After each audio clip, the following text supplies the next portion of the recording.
Hamas और Hezbollah के बाद अब यमन के हूती विद्रोहियों ने भी इजराइल से पंगा लेना शुरू कर दिया है। यमन के हूतियों ने बुधवार सुबह इजराइल पर हमले की धमकी दी है। इससे पहले हमास और हिजबुल्लाह ने भी इजराइल पर हमला करके अपनी बर्बादी की तस्वीरें देख चुके हैं। अब यमन के हूतियों ने चेतावनी दी कि गाजा पट्टी में भेजी जाने वाली सहायता सामग्री को रोकने की वजह से पश्चिम एशिया के जल क्षेत्र से गुजरने वाले इजरायली जहाजों को निशाना बनाया जाएगा।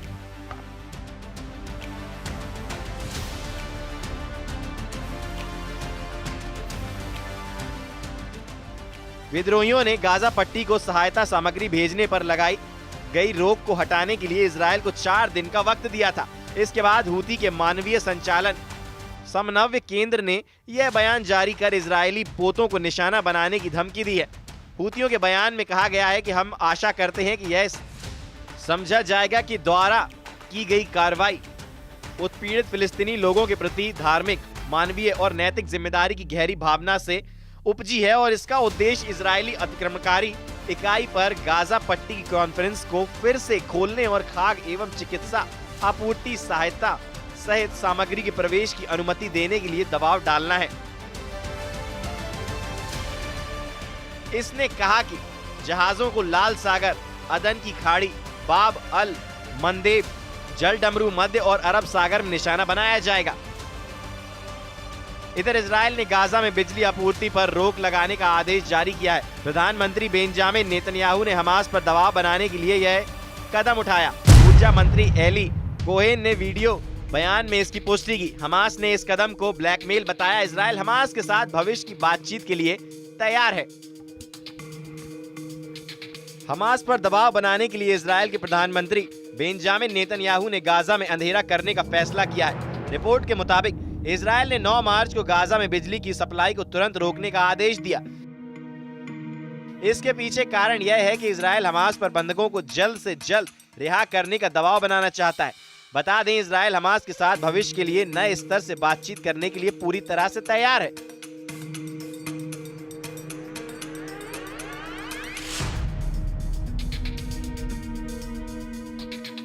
इजराइल ने रविवार 9 मार्च को गाजा में बिजली आपूर्ति पर रोक लगाने का आदेश दिया। इजराइल के ऊर्जा मंत्री एली कोहेन ने एक वीडियो बयान जारी कर कहा, मैंने अभी गाजा पट्टी में बिजली आपूर्ति को रोकने को लेकर आदेश दिया है। इससे पहले इजराइल की ओर से फैसला लिया गया कि हमास के युद्धग्रस्त इलाके में सभी राहत आपूर्तियों को रोक दिया जाए। एक हफ्ते बाद ही इजराइल ने गाजा में बिजली सप्लाई रोकने का फैसला लिया। वहीं हमास ने इजराइल के बिजली कटौती और राहत आपूर्ति पर रोक के आदेश को साफ तौर पर ब्लैकमेल करार दिया है। इजराइल हमास युद्ध विराम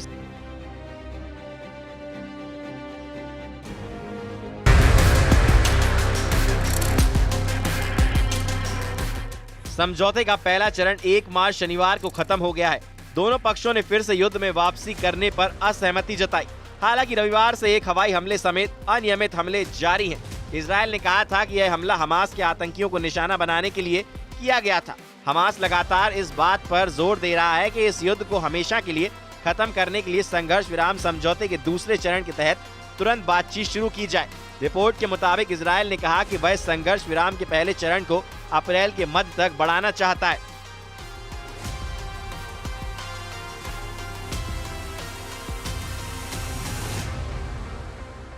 वहीं यमन के हौती समूह ने लाल सागर, अरब सागर, अदन की खाड़ी और बाब अल मंदाब जल डमरू मध्य में इजरायली जहाजों पर हमले फिर से शुरू करने की घोषणा की है। हौती सैन्य प्रवक्ता याहा सरिया ने मंगलवार को हौती द्वारा संचालित अल मसीरा टीवी पर प्रसारित एक बयान में कहा कि फिलिस्तीनियों का समर्थन करने और गाजा में सहायता के प्रवेश के लिए सीमा पार फिर से खोलने के लिए इजराइल पर दबाव बनाने के लिए हमले फिर से शुरू किए गए हैं।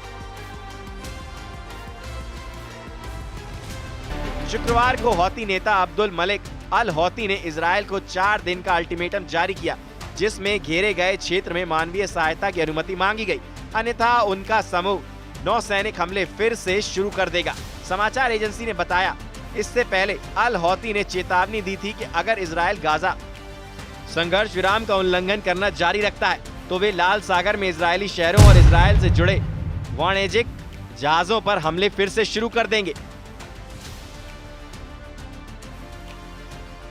एक तरफ अरब देशों में हालत अभी भी खराब नजर आ रहे हैं। खराब हालातों को लेकर अरब देशों के नेताओं ने हाल ही में मिस्र के काहिरा में एक आपातकालीन बैठक आयोजित की थी, जिसमें गाजा पट्टी में पुनः निर्माण कार्यों को लेकर अमेरिकी राष्ट्रपति डोनाल्ड ट्रंप की ओर से पेश किए गए प्रस्ताव पर गंभीरता से विचार विमर्श किया गया था।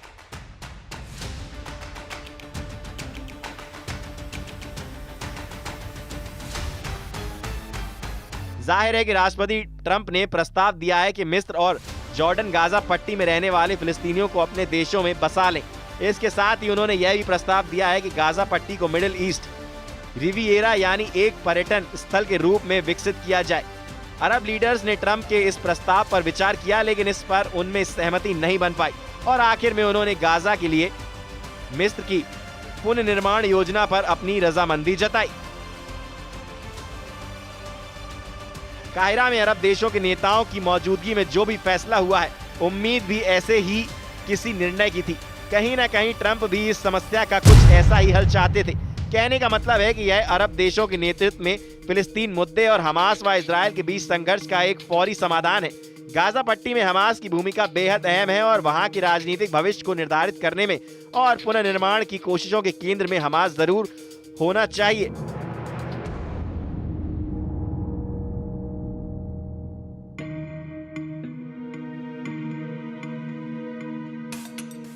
काहिरा में हुई अरब नेताओं की बैठक में गाजा के पुनर्विकास और उसके एक नया स्वरूप प्रदान करने के लिए 53 बिलियन अमेरिकी डॉलर की योजना को मंजूरी दी गई। सबसे अहम बात यह है कि इस बैठक के दौरान अरब नेताओं ने गाजा पट्टी से जुड़े विवादास्पद राजनीतिक मुद्दों को दरकिनार कर दिया है।